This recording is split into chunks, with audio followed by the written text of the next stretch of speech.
seeking the truth never gets old. Introducing June's Journey, the free-to-play mobile game that will immerse you in a thrilling murder mystery. Join June Parker as she uncovers hidden objects and clues to solve her sister's death in a beautifully illustrated world set in the Roaring '20s. With new chapters added every week, the excitement never ends. Download June's Journey now on your Android or iOS device, or play on PC through Facebook Games.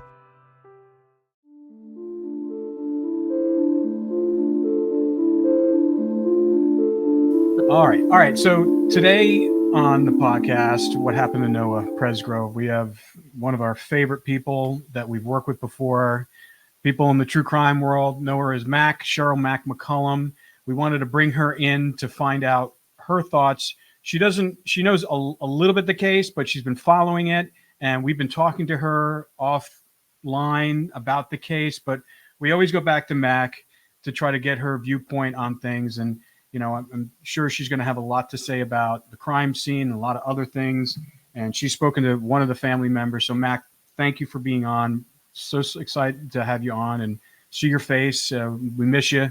We've been out in the field with you. We love Mac. She's awesome. She's the best. I love working in the field with y'all. Come on. Yeah, and that's fantastic. So with such so easy cases. I know these complicated cases. Exactly. We always like. So, but it all stems. It's interesting though, because a lot like Molly and Colt, which you've helped us on, and you came out and did some physical excavations and stuff like that. We've always said, go back to the beginning, and go back to the crime scene, go back to and I think that's, you always harp on that because, you're a crime scene investigator. That's your bread and butter. That's what you do. And so just a little bit about what you know about this case as far as, because we've been harping on it too, is the crime scene. Tell us your thoughts about that. When you have a case that everything that could have been done, should have been done, ain't done, you're opening yourself up to conspiracy, to confusion, and anger. And that's exactly what you have here.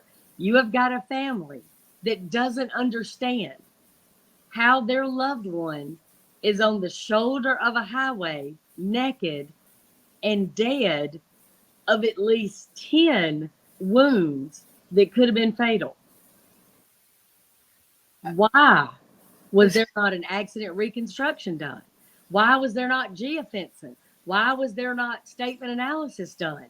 I could go on and on. This is 101 stuff. And I just want to say very clearly, when you have a death that is clearly not accidental, it's clearly not natural causes, it ought to be worked like a homicide until you know different. And that was not done here. Yeah. I mean, to us, there's no way that this was a hit and run. What do you think about that theory? It doesn't appear to be a hit and run to me for a couple of reasons. I mean, obviously, you would want to see if there's headlights or other debris from a vehicle in the road that struck something. You would want to look for, is there any skid marks where somebody saw somebody, but it was too late and hit them? None of that seems to be the case here. Also, the victim is still wearing tennis shoes and a slip-on shoe, which you would think they would not be able to stay in those shoes if that was the case, if it was a high impact. However, there are some things that worry me. And let me just tell you, if this were my case, the mark on his back that is circular and has a black mark of some substance, anytime you have a pattern injury, a pattern wound, I would start with that wound and work out. Can I determine what caused this, yes or no? I have not seen the photographs. I don't have access to that. Yeah. All I have is the autopsy report. But when I read that one sentence, what leaped out at me, y'all, is that is possibly a tire. So now I'm going to work backwards from that and see if I can make these other wounds make sense to me. This is why you do an accident reconstruction. How in the world did he get on that shoulder? Was he thrown from a car? Did he fall out of a truck bed where they were surfing and being silly? Was he struck while he was walking down the road? If you don't do that accident reconstruction, you can't determine that. If you can't determine that, then all this other stuff is going to get more and more convoluted and confusing. Does that make sense? It makes perfect sense. Absolutely. And I think, that's one of the theories that have been bantered around, that, they talk about the side-by-side ATV rollover, but that's still, we can't get consistent statements on that. Some people say there was, some people said there wasn't. Some people say there was damage to the ATV side-by-sides. Some people say there wasn't, even as Let's talk about that, Rob. Yeah. Because, again, you don't need their statements. I don't want their statements yet. If you follow the evidence, right? He had 10 wounds, 10 that would have been fatal. Well, that didn't occur on the ATV, and then he walked away from that party, right? Exactly. No. That doesn't mean that 1 or 2 injuries didn't occur on that ATV. Now, here's my problem with the ATV. 1, everybody at that party is taking pictures, taking videos, posting night and day for the whole 3 or 4 days. I ain't seen a picture of the ATV. I ain't heard nobody talking about the crash. I don't have a video of the crash. So I don't know exactly what happened. So when somebody says to me it was on its side and they lifted it back up, maybe.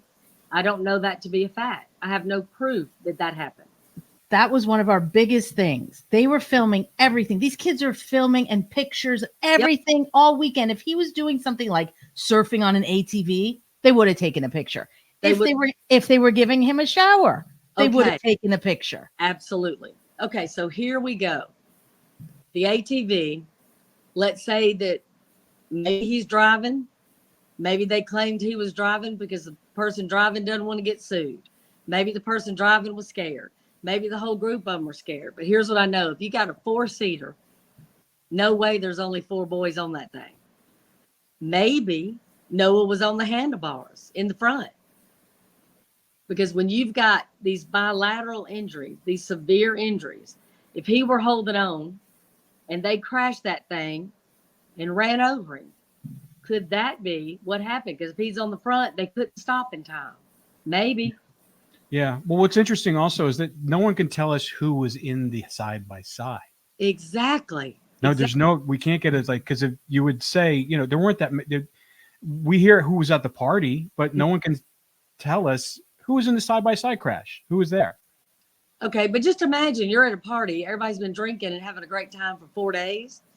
Those boys are going to pile on that thing. So it is possible that he was not driving. It is possible he was on the front of it. Is it possible it ran over him? Maybe. Maybe he got a head injury then that nobody understood. They just thought he was drunk. Because if you're telling me there's a 19-year-old that 2 girls are having to help take a shower and then they're feeding him, what bothers me and concerns me, that says he could not do these things on his own. Well, after a 4-day period, how many times did they have to shower him? None, except that night. How many times was somebody feeding him? None. In the past 2 years, how many times did somebody have to do those things for him? I bet none. So this night, very specific for me, is a concern that he is unable. Most of the people that are going to listen to this podcast have at least one time in their life been intoxicated where they couldn't walk straight, shouldn't drive, maybe got into a fight. Were they unable to take a shower? Were they unable to feed themselves? That's a concern for me. That might indicate he was already injured, a brain injury. Yeah. Not the fatal injuries. So then at that point, he's looking, to go to bed. Avery says, no, you can't come in my bed. He gets angry, allegedly. He puts on his one Adidas shoe, can't find the other one, sees the hey-do, put that on, and starts walking down the road north. Is it possible that he then got struck by a car? And what's critical for me is, remember the 911 caller, I don't know if it's the second or the third one, where he says, I'm going to park my car here and block him because I almost hit him. I thought it was a deer. Is it possible? Well, let's look at the facts. If he was killed at that house, what are the odds clumps of hair would also successfully be transferred to the street? None. What about these teeth? None. So when now you're talking about both shoulders, multiple head injuries, vertebrae, and 10 ribs, that sounds like somebody that got run over. Mm-hmm. Just from here up. Yeah. But So we have to look at the possibility, right? And absolutely. why in the world was an accident reconstruction not done? Why won't they look at, and let me tell you one more thing. I keep reading and I keep hearing he was in the fetal position. I don't think that's true. No, he wasn't. He wasn't. Okay. I don't think it's possible that he was, because again, I believe there was a secondary event that caused these injuries. And if that's the case, it makes more sense to me that there was one event where he's injured on top of being intoxicated. But certainly he, from what I have understood from friends and family, and I've talked to 2 family members, and I've read what all the friends have said, but I haven't read anything where he has a habit of blacking out. He has a habit of not being able to take care of himself. I have read where he would leave parties sometime and start walking. Mm-hmm. So is that possible? You can't take it off the table. What about the injury on the back of his head where the hair is?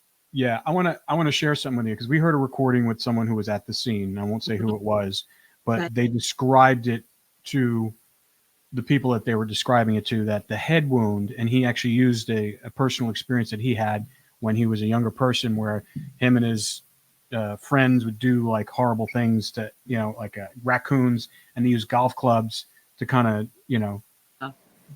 harm them. And he said the wound on the head, and like basically almost like scalp them, scalp them, damage and scalp. See, he was talking about the head wound, and he said it looked just like almost like a divot from a golf club. There was a flap, and there, then they had the 4x2 impression of his, the impact on his head back here. And so, I mean, that to me, it's just like, yeah, could that have happened if he fell out of the back of a truck or ATV? Sure. But this guy was pretty specific. It looked like it was just chopped out. So that's was kind of interesting, I thought. I can tell you with my experience, he didn't fall out of the back of a truck. His legs have no injury. None. His legs, his knees, his thighs, the back, the front, the sides. It would be indicative of somebody falling out of a truck and getting road rash everywhere. That's not the case here. The second thing is, if he's hit and run over by the ATV, or if he's hit by a secondary vehicle, without us knowing the vehicle, is it a low rider truck? Is it a souped up, big lifted truck and the exhaust hit him? The fact is, we don't know any of that. We don't know.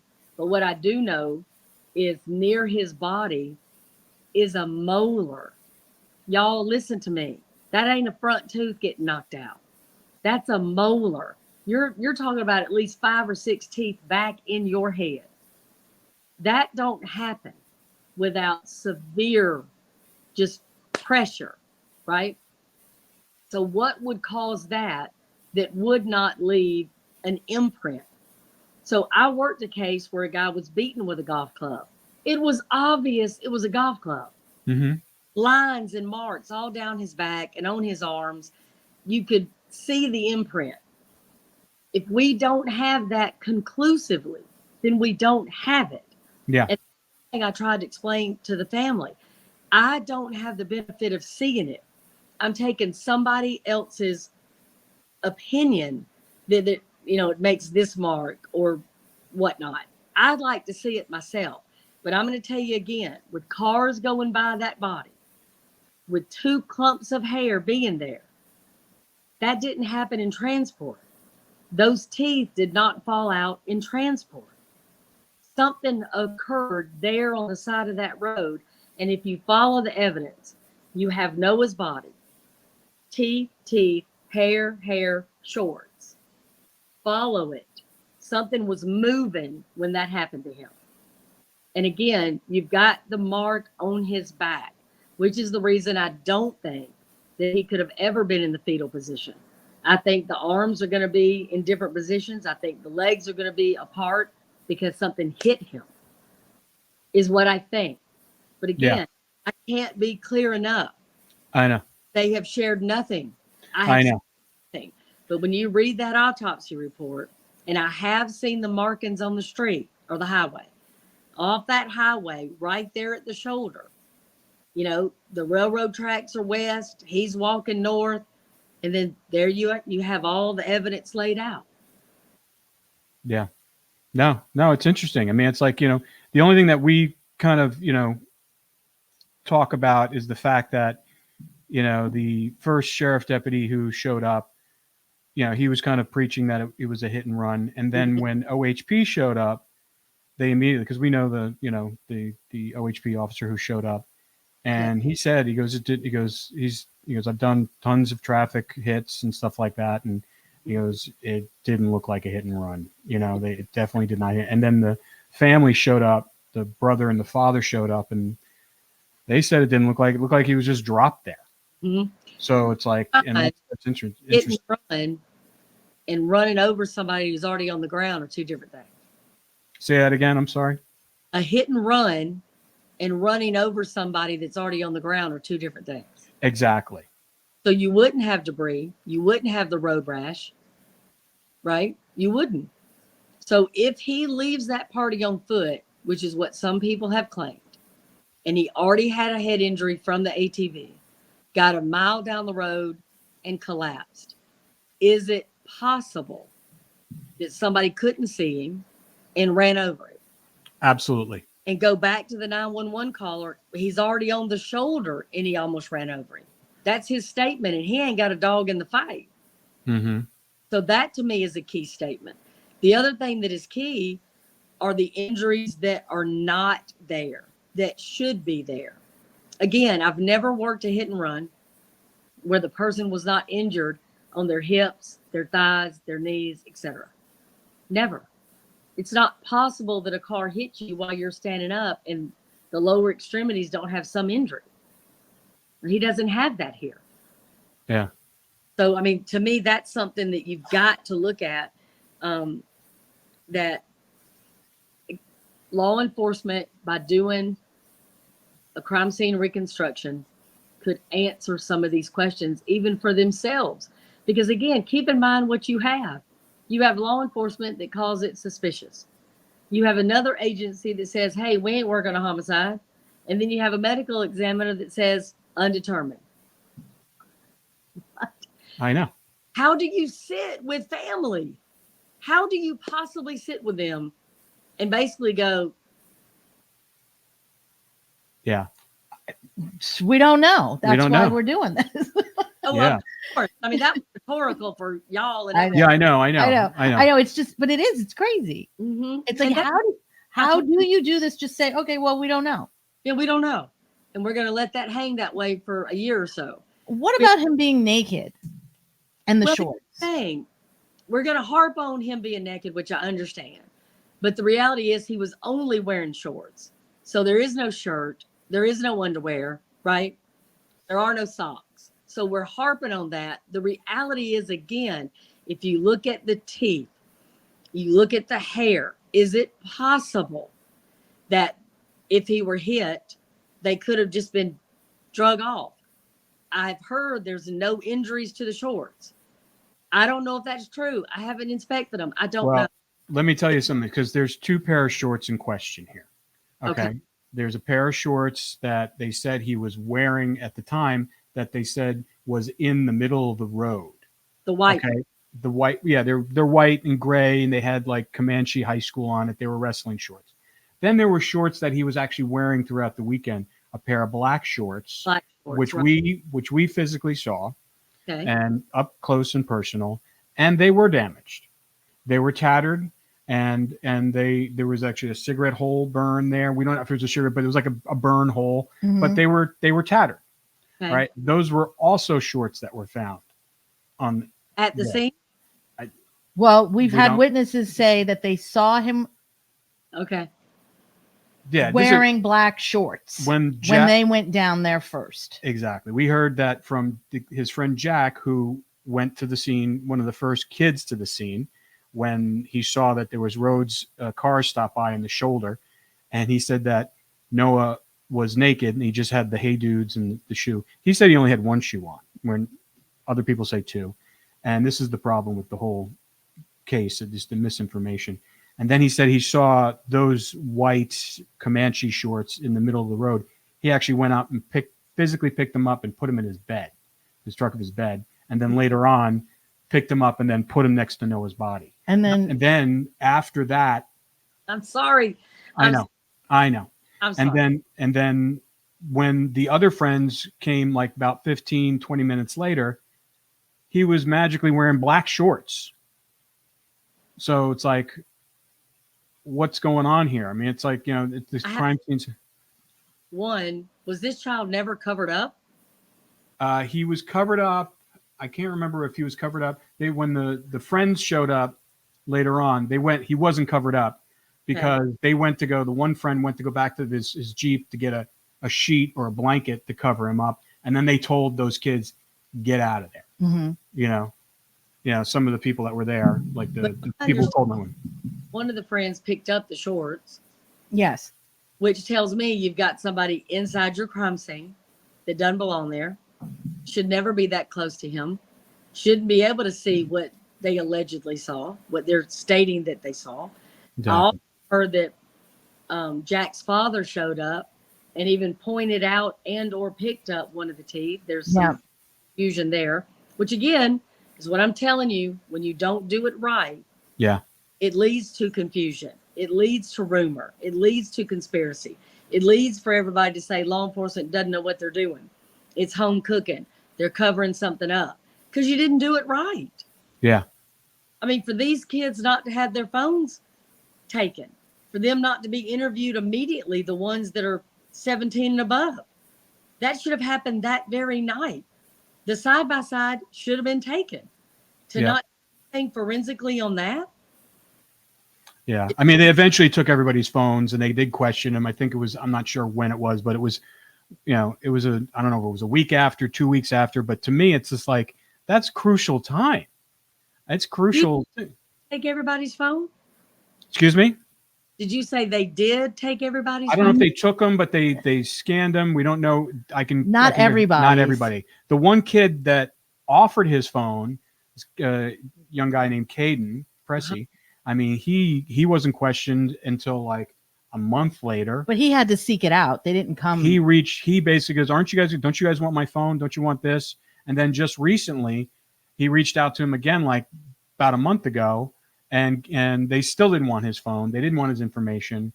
And he was very smart to record all those conversations so people can say, well, I tried, and this is the result. Well, the side-by-side, Jack's father had told Noah's father that side-by-side did not have any damage on it. Mm-hmm. And then I do believe Jack said that it did. Well, see, again, there's a problem, but it may not have any damage if, let's say, Noah's on the front of it, falls off, run over him. It wouldn't have any damage. Yeah. It could have evidence underneath. It could have more clumps of hair. It could have a tooth. We don't know because they didn't do anything. If that's what happened, if it was an accident like that, why won't they just say that? Well, they might have panicked. And now that somebody has died, everybody's worried about covering something up. They're worried about, liability, all that kind of stuff. About liability, but you could also be charged if it wasn't on purpose. I mean, if you're driving down the expressway and your tire comes off and you hit somebody and you kill them, they could charge you criminally. Yeah. So people panic. But the thing that shocks me about that theory is if all the people at that party did have this information, it is difficult for me to believe that 40 people have that kind of loyalty to whoever this person is that might have hurt him and not to Noah. So you can look historically, like Michael Phelps. He's at a party with people he thinks he can trust and somebody videotapes him smoking weed. I mean, people say things about people, right? I mean, Kim Kardashian put out something, a phone call with Taylor Swift and Kanye West. She didn't know she was being recorded. She didn't know that was going to be put out. You can't trust people. And just because they're in your inner circle, so to speak, or somebody you think you can trust, ain't nobody at your high school going to be that loyal to you. Nobody's going to help cover something up for a year. Yeah. Leave all 40 people. I don't think it was that night. There wasn't 40 people at the house. No, that at the time. But the people that were there, the other people are talking to them. Like, there's no way that, like, if I was at a party with you for 3 days and you left 2 and this happened on day 3, you know I'm calling you, Cindy. Yeah. You're not going to believe what happened. Rob out and, you know, hit Nancy Grace in the head. I mean, you know I'm going to call you. Right. Yeah. But then my loyalty, is it to Rob or to Nancy Grace? It's going to be real clear, real quick. Mm-hmm. And that's understand where are all these other people if, in fact, he was attacked or beat or left to just go by himself incoherent. I just want to believe is all. Yeah. No, I agree. Because, like, you know, you can't even get 3 people to keep a secret, you know, unless 2 of them are dead. You know, it's like, you know, but that's why it's confusing. But it's really unique that, you know, from what we've heard is that, you know, everybody's data on their phone and everything, social media, were all scrubbed shortly after. So that's that. I mean, that's a little suspicious, you know. So I don't know what to really say about that. And it's also these attacks on the family on social media and attacks on Noah, trying to blame him from the family that had the party. Like, why are they saying those things? Yeah. I mean, if they truly this, everybody's going to get it. Yeah. Everybody, because you're talking about a little bitty small town. Everybody is either related, friends, go to church, went to the same school, work at the same place. I mean, it's incestuous. And the bottom line is everybody's got something or somebody to protect. So that means your second cousin twice removed, you're not going to let anybody talk about Noah. Well, if Jack's your nephew, you're not going to let that happen either. If Asmund is your cousin, you're not going to let that happen either. So all these outside people, these perimeter people, are now helping enclose this, you know, circle of silence, and nobody wants to talk anymore. They just want it to go away. They want to move on with their lives, but it's not going anywhere.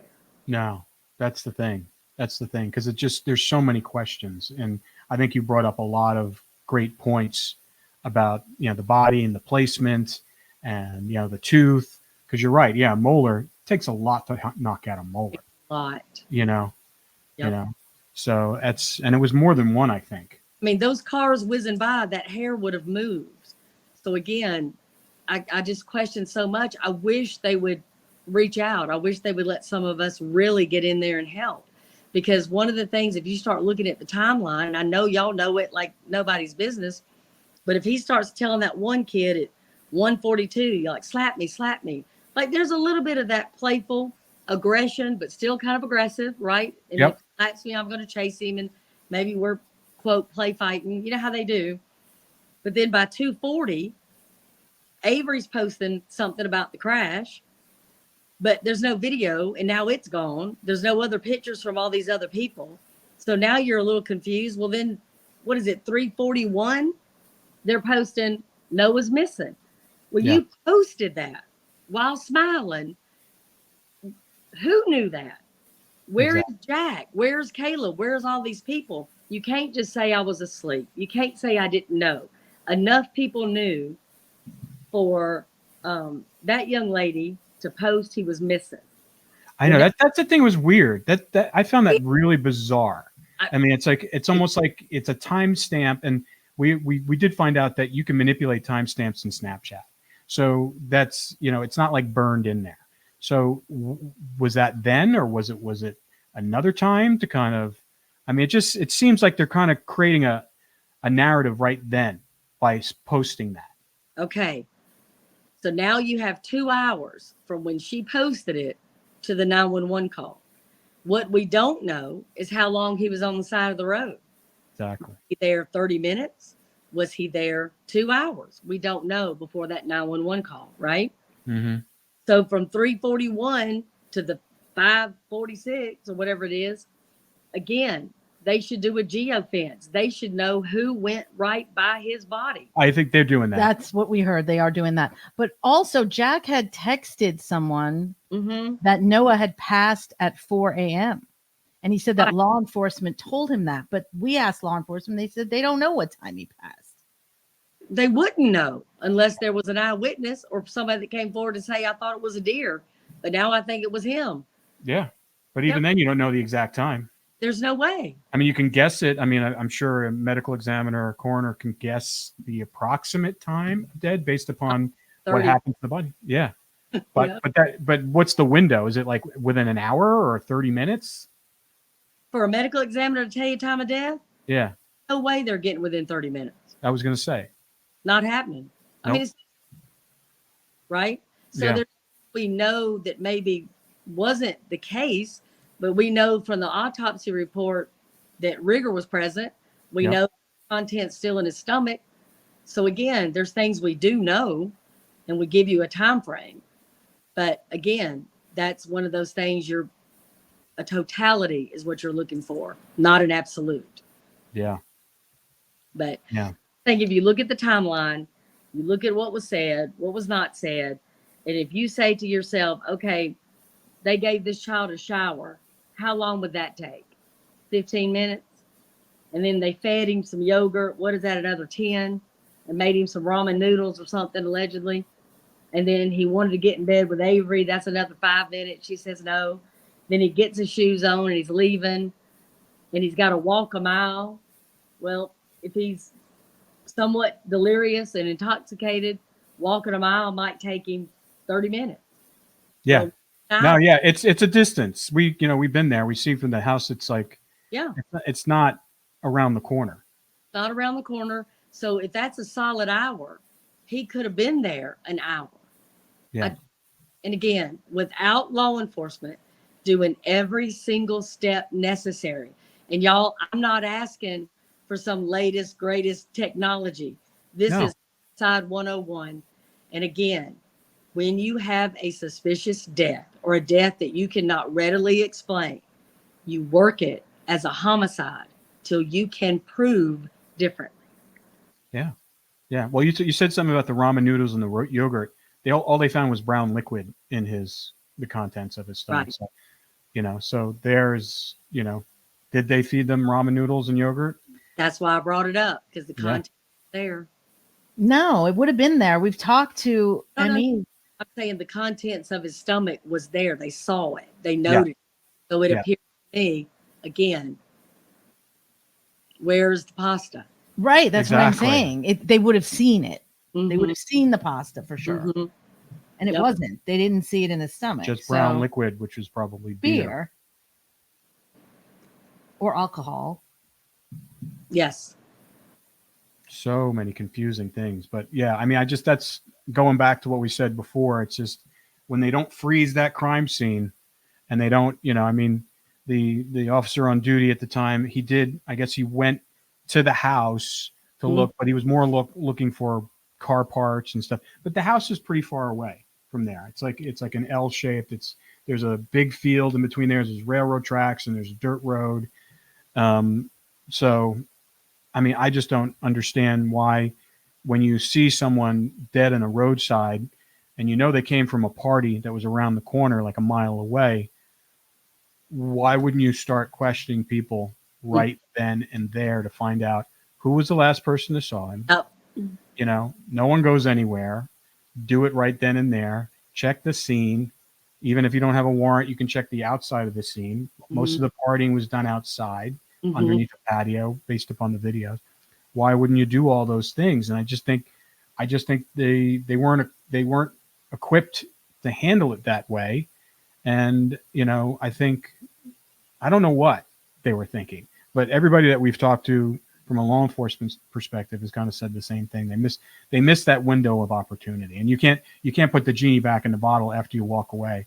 And it wasn't like they got Noah out of there quickly. He was there for most of the day, And, Yep. once they close down the road, I mean, and it's like, there's no way anybody else can kind of infiltrate that scene.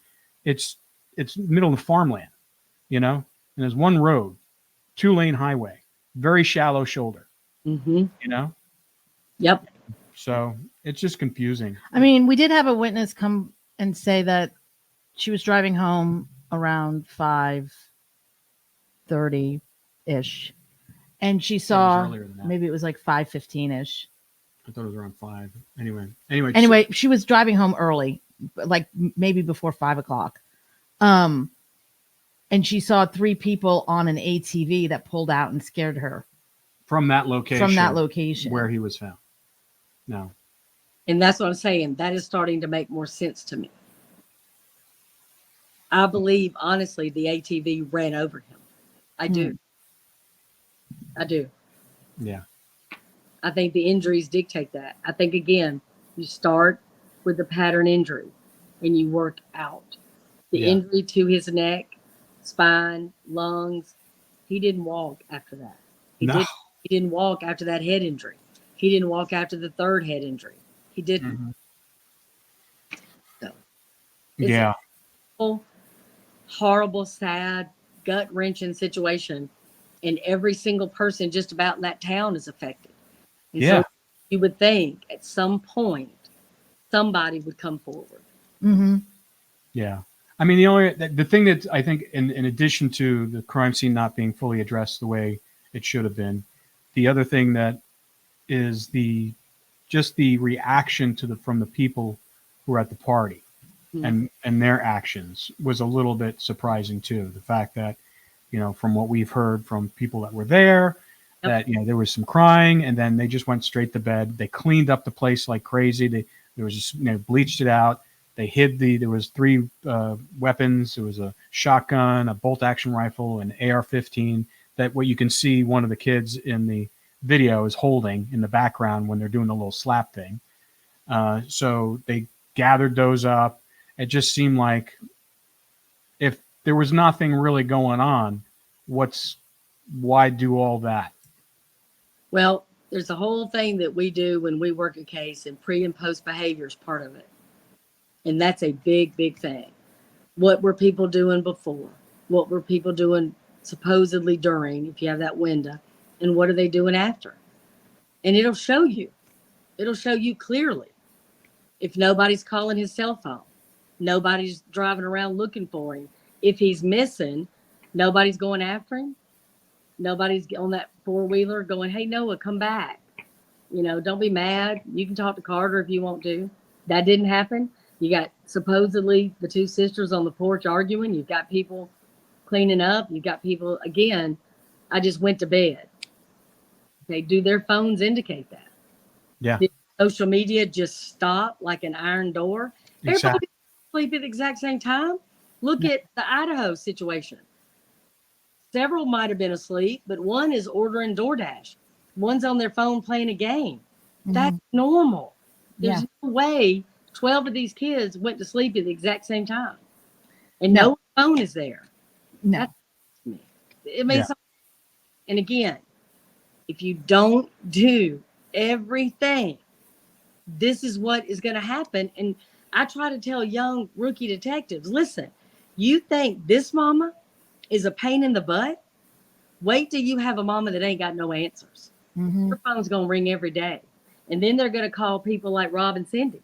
And then they're going to call people like Nancy Grace. And then they're going to call people like Joe Scott Morgan. This thing ain't going away. You've got to give them answers. You've got to show them that you did your due diligence. It's your freaking job, first of all. And second of all, you can't sit with somebody and say, well, this is what happened. Your loved one killed themselves, but we don't know how. Huh? Exactly. Nobody accepting that. Well, it's a horrible accident, but we don't know how. Nobody's accepting that. No. Murdered, but we don't know how. Nobody's accepting that. You have got to have more information than you need. When I used to work cases with Nancy, when she was my prosecutor, honey, we'd get here and I'd be like, Nancy, we are good. Look at this case. It is solid. She would want more. She would want more. I don't ever fault her for that, because anytime you sit with a family, they're going to have questions that you might not even have anticipated. You better have an answer. Yeah. If I knew that Noah was walking north, what good am I? If I don't know what direction he was facing, if I don't know, in fact, he was not in the fetal position, if I can't explain how a molar comes out of your head, then what good am I to you? No. Yeah. I just want to do that other part again because I remember now what time it was. I just want to make sure it's correct because I don't want to get just repeat it. Crucified here. So a witness came forward and told us that at 4:48 a.m. they were driving home from work and they saw 3 people on an ATV right where Noah was, which we thought was interesting, where he was found. Okay. And see, again, that might in that timeline make sense. Because if that person has no idea what time 911 was called and they don't have a dog in this fight, it bleeds right into, hey, this is before he was found and 911 was called the first time.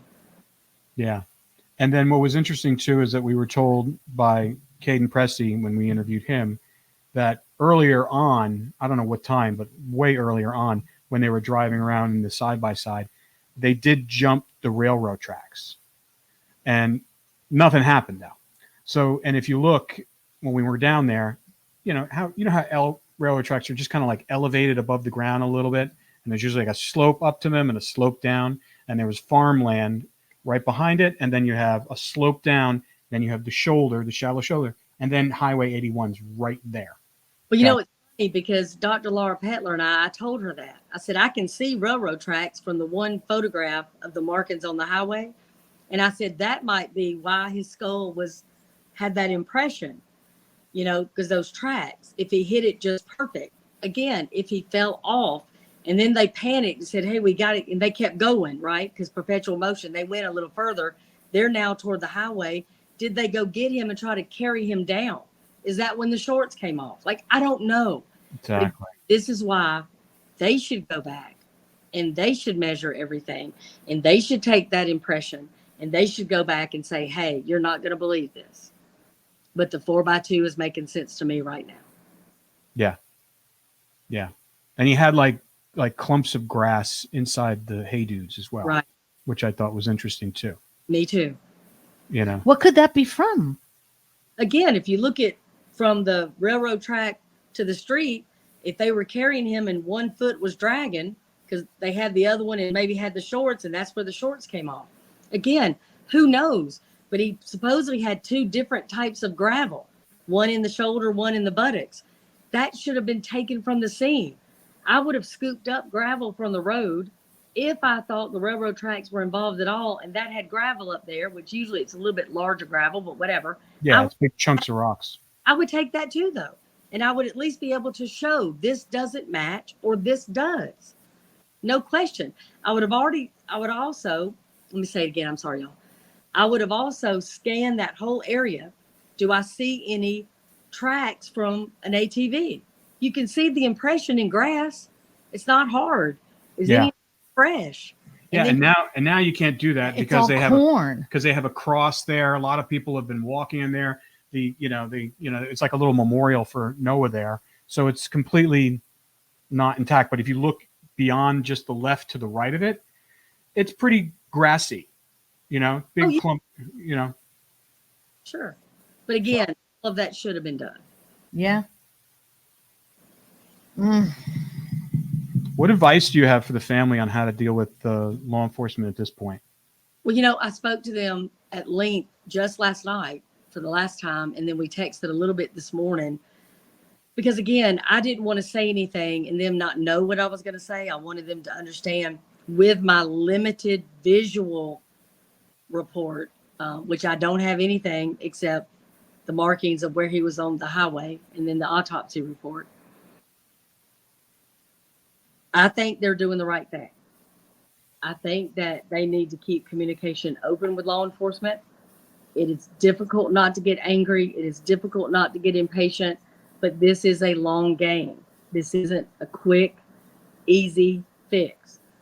It might take time for somebody at that party to mature a little bit, They might be scared to death at 17. They're not going to be at 23.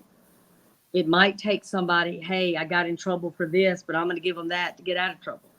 It could be that they just collectively say, y'all, we have got to come forward and let everybody know nothing happened to him. This is not a murder. This is not a cover-up. And then explain what did happen.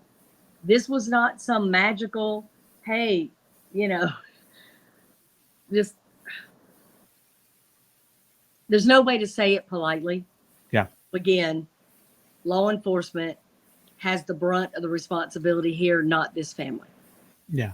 So again, my advice to them was to be patient, work it the way they need to work it, keep the case alive, keep talking to people. I mean, they've got my personal cell phone. If there is ever anything I can answer for them, but again, it's going to be limited. Yeah. I don't need to have.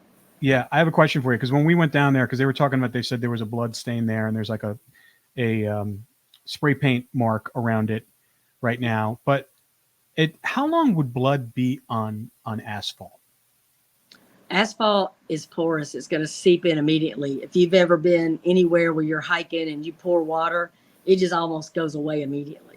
Okay. Cause there's still a red mark there, which I think is probably some sort of fluid from a car that's stained it.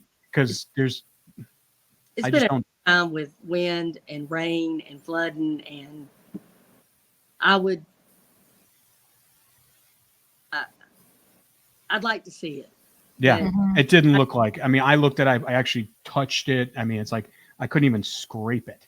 Yeah, It was literally stained in there, and that to me looked like some sort of automotive fluid, something like that, transmission fluid that stains. I know what that looks like when it stains concrete. Oh, think of how many murders have occurred in New York City on the sidewalks. Exactly. Yeah. Never seen blood. No. Exactly. So that's all I can tell you. What do you think about, speaking about the blood, the fact that there was really not a whole lot of blood at the scene? All internal damage, yeah. Damage, 100%. Looks like a hinge injury. I mean, he's bleeding out of both of his ears. Most of the things are bilateral. Again, that's why I think at some point he was run over. I do. I mean, do you think he could have been hit in the head with something and then get run over? There's a possibility, and that's why I'm saying I would like to see the crime scene reconstruction, because when you're talking about multiple head injuries, because your head is going to be moving, right? And if you're hit on something like a railroad track or a roadway, whatever's hitting you is hitting you, and so is the roadway. So you're going to have multiple injuries. There's no doubt. And if you're turned even just a little bit, but when you look at both shoulders, both lungs, and 10 ribs, something hit him straight away at the same time. That wasn't a golf club. It wasn't a baseball bat. It wasn't a shotgun. That is something that can do a powerful impression injury. And you've got that pattern on his back that is circular with an unknown black substance. It sounds like. Yeah. Yeah.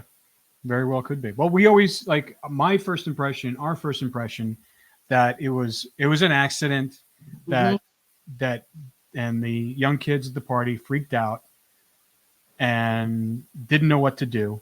Yep. And then just either left him there or kind of staged it, because we had, I don't know if you know who Stuart Fillmore, retired FBI. We had him on a couple weeks ago. Sure. First thing he said was, he goes, he looks like he was just placed there based upon what he saw, everything like that. And that's kind of like when you look at it and the way they have it, when we went down there, we're actually physically at the scene. That's kind of how it looked too, because it was off the road. Yeah. So, I mean, I personally don't think he was hit by a car going down that road. I think he was put there after he was hit by something. And I do think he was hit with something in the back of the head, just from looking at that. He could have, but then he's supposedly at the house. He now takes a shower. They feed him. He gets mad. He leaves, and somebody tracks him down and hits him. And then he goes a little bit further and dies. And then that doesn't explain all the other injuries. So again, even if he's hit in the head, let's say with a golf club, how did the other injuries occur, and how did he get to where he got without all of these 12 people knowing it and seeing it? Exactly. Yeah.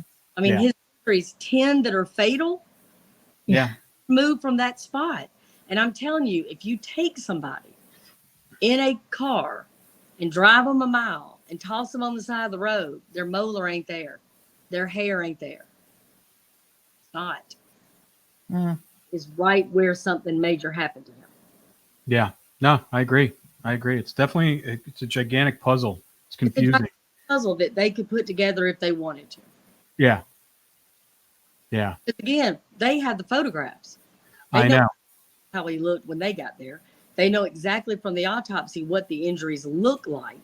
They know exactly, right, what that pattern on his back looks like. I don't have the ability or the good fortune to see it. I would do anything if I could see it, then I might could give a little more information. But I know that the people that have it could, and I think that it would be great if they would block out a day and sit with the family with the case file right there and answer anything they could that would not jeopardize anything future. Yeah. Mm-hmm. Yeah. I mean, I hope for the family's sake that it was just an accident and not something sinister. Because I think that's going to be harder for them to accept. Yeah. Well, I will say this, Cindy. I don't see how it was anything sinister for him to be where he was. Mm-hmm. Unless somebody tracked him down and beat him right there and then left. But again, this does not look like a beating. There, on his back, if somebody had a golf club, there would be lines. It would be clear that he was struck with an object. Even if it would, what if they just hit him in the back of the head? But that doesn't explain the lungs. No, I know. No, I know. So, I mean, if he was hit in the back of the head and then run over to make it look like a hit and run, now that's what I think might have happened. And that's what like maybe someone hit him in the back of the head, didn't realize they killed him. Like, oh my God, didn't realize. Like, you're mad and you hit someone in the back of the head, you don't realize the damage you're doing. That's potentially possible. But we have to explain the other injuries. Right, which I think he was run over by something that, maybe that was a way to say, oh, he got hit by something. I don't know. It just, something feels off to me about all of it. I just think if it was just an accident, just say that and give this family some peace. Yeah. But, you're young and scared. Think how many people have a really good friend OD. They roll up at the hospital, toss them out and peel off. Yeah. Oh, God. Yeah. Yeah. It's true. All the time. Yep. Yeah. With the way they were partying and documenting every single thing, there's no way they didn't document that crash. All laughing, showing the ATV on its side or upside down. That's what I was saying. That's what we were saying too. That's what I was saying. Even the shower, they were writing on his naked body. If they gave him a shower together, no, he was naked, just on his. No, on his. They were writing on his butt. Oh. They were drawing on his butt, and they filmed it. They filmed them drawing his butt. So if he's in a shower, taking a shower, and he's wasted, why isn't someone filming that? Well, they did. I saw the picture of his fanny with all their names written on it. No, I know, but in the actual shower, why did? Sure, or right after. Right. Agreed. That's the part I don't understand, because it's like, here you are drawing on his butt, but you're not going to take a picture of him taking a shower or film him taking a shower. You would have been laughing. Like, we have to give him a shower, I mean, I don't know. That part doesn't sit with me. Well, the other part that doesn't sit with me is you claim you fed him. If he is as injured can't even talk. Sorry, y'all. If he is as injured as I believe that he was initially and intoxicated, I don't think he wanted anything to eat. I don't think he asked for anything to eat. I think that's a weird thing to say. Like, you're caring for him. You're trying to prove to everybody you were caring for him. So again, there's a lot of things that need to be cleared up, y'all. Yeah. Yeah. And who knows who's going to be talking, because there's a lot of jockeying for position as far as narratives. How you have you have the victim's family, they're an open book trying to figure out what's going on. Then you have the people that hosted the party. I mean, they lawyered up very quickly, and they, and I understand that part of it, someone and, liability wise, they have to protect their assets. They have to protect themselves. So I get that, but I just thought it was interesting that was the first reaction and not like reaching out to the family, trying to find answers. if it truly was an accident, it's almost like their gag reflex was like, oh, we're going to get in trouble for this. So let's immediately go on the, on the defense. Mm-hmm. So I find that weird a little bit, because I don't know their situation, but I have heard that people that have a lot of money or a lot of assets, that is their knee-jerk reaction. Yeah. I mean, I can understand that part if they didn't really know Noah and their kids had a party. Someone ends up dead. You're like, oh my God, now I'm going to be responsible. I have to get a lawyer. I understand that part. What I don't understand is all the hate that the family has been getting on social media from that side and not helping trying to figure out what happened. And again, I haven't been privy, y'all, I'm sorry. I don't know why I can't talk right this minute. It's okay. Mm-hmm. I have not been privy to seeing any of that. I know that I was told there's lots of threats, lots of, really ugly things being said. I know y'all been threatened. Yeah. Mm-hmm. As far as, I wish the family wouldn't even be on social media if you want to know the truth. Well, help them at all. They really aren't. No, they aren't. I mean, they aren't publishing anything on social media, and they, I think early on they may have responded, but they're not doing any of that. It's like, it's an organism as in itself right now. It's kind of taken a life of its own. Yeah. I mean, reading the trash. I mean, they should just save themselves. You know what I mean? Oh yeah. I most of them don't read it. Good. Most of them don't read it. They just ignore it. They like, this is just noise and it's stupid. But it's stupid. Everyone's really brave behind a keyboard. It's dumb. Oh, of course. Yeah, of course. Yeah. But this is a situation where you look at those pictures of him and you just say, man, I mean, he just graduated from high school. He's got everything in the world ahead of him. He's cute. He's fun, obviously well-liked and loved. And it's just pitiful. It is absolutely heartbreaking. And after meeting everybody down there, I literally cried every day talking to them. It's just so many people love this boy. It's so sad. It's really sad. Worked a case with you, and I walked with you day after day. And that one night we did a night scene, and I know you lead with your heart on these things. I mean, you got so emotional even that night. And Maureen O'Connell and I talked about it, and I said, you know what? Every single case deserves that reaction. Because if you can get to a point where you are as heartbroken as the people that are related to these victims, now we're going to get something done. Because you and Rob, on your own dime, have done so much. And people don't even know it. No. People don't know it. They're like, oh, you got a podcast. That's cool. Oh, you're videotaping and you get to talk to people like Maureen O'Connell and y'all are so lucky. They don't know that you take your own time and your own money. And sometimes, like right after Thanksgiving, before Christmas, when you didn't have a boatload of it, and you do it anyway because you believe in it.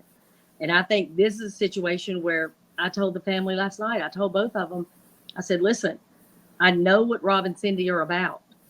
And I know if there's anything that can be done, they're going to do it.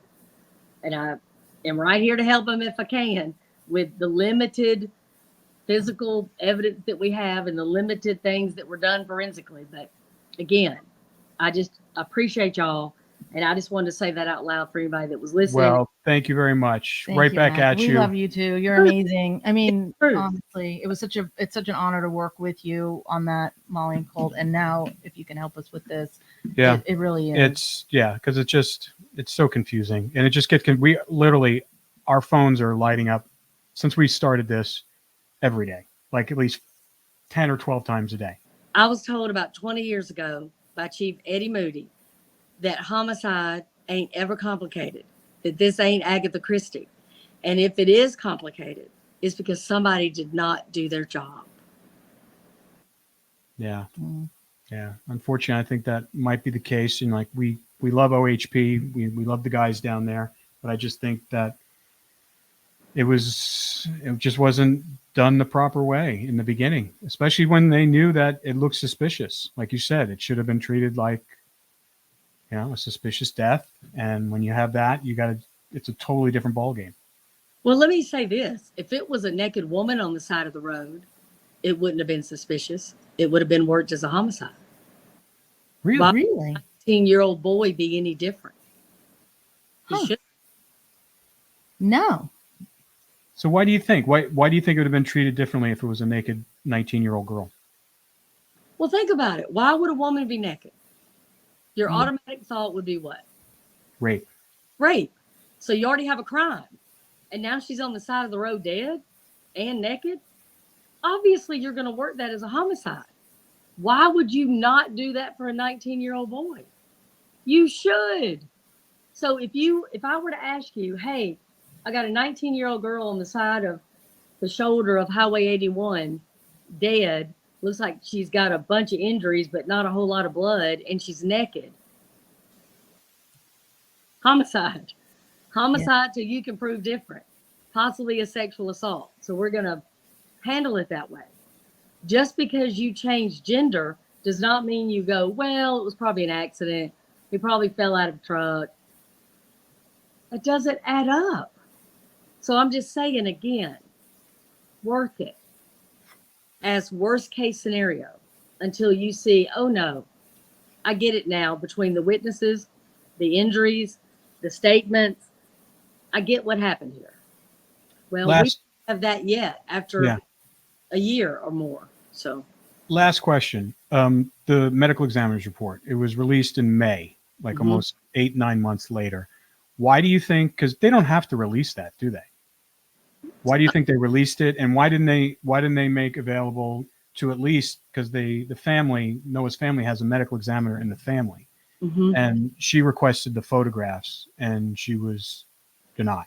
So I'm just saying. It's going to be denied if it's still open. So it doesn't matter what she does for a living. If it's still in any way an open investigation, they're going to keep what they would be, consider evidentiary value later, right? They can release an autopsy. I mean, most states, that's under public information. You can get that just like you can get a death certificate. Maybe they thought, well, this will appease them. This will answer enough and everybody will be satisfied. But it actually created more questions. Of course it did. Of course it did. Because again, you're talking about majority civilians. You're talking about people that don't understand what you're saying and what you're not saying. And when you give somebody something as a final report, this is the best I can do for you, and it's undetermined. Come on. You don't even know what happened. Exactly. How am I supposed to know what happened? Police can't even agree. So again, you left this family with what? Nothing but questions, huh? I mean, that's it. Yeah. That's it.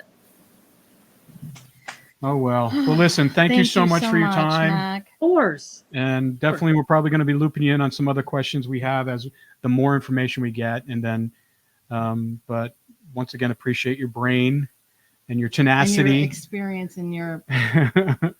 I'm happy to talk to y'all anytime. And again, if you want me and Maureen to come walk around and see, Oh, yeah. That's coming. That's happening. let me know. That's coming. I'd be You honored. guys. That's happening. We'll be in touch. All right. Thank you so much. Thank you so much.